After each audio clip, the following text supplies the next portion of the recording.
అన్ని కీళ్ల సంబంధిత సమస్యలకు రీజనార్థోస్పోర్ట్ హైదరాబాద్లో అధునాతనమైన సర్జరీ లేని వైద్యం.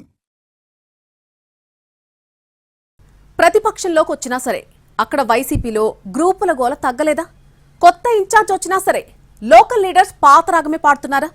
వాళ్ల రాగానికి అనుగుణంగా తాళం వేయలేక ఇన్ఛార్జ్ కింద మీద పడిపోతున్నారట. సమస్య ఇన్ఛార్జిల్లో ఉందా లేక లోకల్ లీడర్స్ లో ఉందా?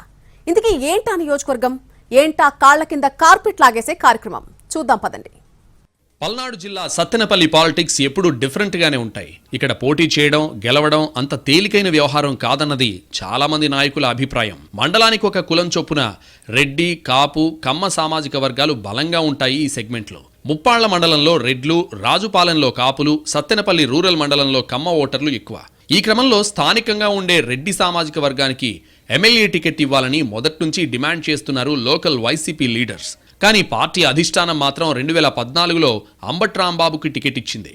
అప్పుడు రాంబాబు ఓడిపోయారు. పార్టీలోని కొంతమంది నేతలు సహకరించకపోవడం వల్లే ఆయన ఓడారన్న చర్చ అప్పట్లో గట్టిగానే జరిగింది. ఇక 2019 ఎన్నికల్లో మళ్లీ రాంబాబుకే సీటిచ్చింది అధిష్టానం. దీంతో స్థానిక రెడ్డి సామాజిక వర్గం నేతలు బహిరంగంగానే అధినేత తీరుపై అసంతృప్తి వ్యక్తం చేశారు. రాంబాబుకు తాము సహకరించబోమని తేల్చి చెప్పారు. ఫైనల్ గా వాళ్లు సపోర్ట్ చేశారో లేదో గానీ ఫలితం మాత్రం వైసీపీకి అనుకూలంగా వచ్చింది. అంబటి రాంబాబు భారీ మెజారిటీతో గెలిచారు. టీడీపీపై వ్యతిరేకత వల్లే ఆయన విజయం సాధించారని అప్పట్లో చెప్పుకున్నారు. ఇక మూడోసారి కూడా అంబటికే దక్కింది సత్తెనపల్లి వైసీపీ టికెట్. కానీ ఈసారి మాత్రం నిర్మోహమాటంగా అంబటికి సహకరించలేదట సత్తెనపల్లి రెడ్లు. పైగా కొంతమంది లోపాయకారిగా టీడీపీ అభ్యర్థికి సహకరించారన్న ప్రచారం ఉంది. మరికొందరైతే డైరెక్ట్ గా టీడీపీలో చేరిపోయారు. సత్తెనపల్లిలో ఓటమి తర్వాత అంబటిని గుంటూరు జిల్లా వైసీపీ అధ్యక్షుడిగా ప్రకటించడంతో స్థానిక రెడ్డి సామాజిక వర్గం నేతల్లో ఆశలు చిగురించాయి.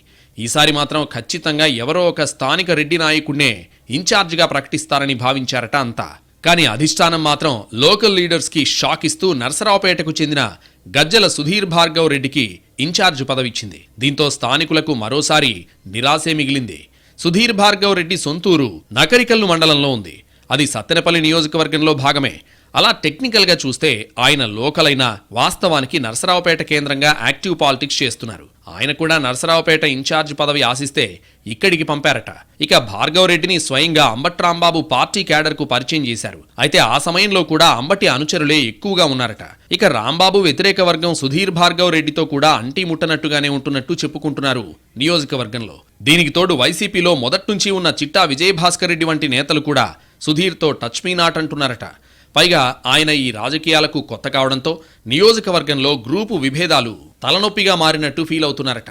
అలాగే అందరు నేతలను కలుపుకుని పోవడంలో కొత్త ఇన్ఛార్జ్ గందరగోళపడుతున్నట్టు తెలుస్తోంది. గతంలో అంబటి రాంబాబు ప్రత్యర్థుల మీద ఓ రేంజ్ లో పడిపోయేవారు. కానీ ఇప్పుడు భార్గవ్ రెడ్డి ఆ స్థాయిలో నోరు చేసుకోలేకపోవడం మైనస్ అవుతోందని చెప్పుకుంటున్నాయి వైసీపీ వర్గాలు. ఇలా మొత్తానికి సత్తెనపల్లి వైసీపీలో కొత్త ఇన్ఛార్జ్ వచ్చినా గ్రూపు రాజకీయాలు మారకపోవడం పార్టీకి ఇబ్బందిగా మారిందని అంటున్నారు. అసలు ఈ గ్రూప్ పాలిటిక్స్ కు అంతం ఉందా లేదా అని మాట్లాడుకుంటోంది పార్టీ క్యాడర్.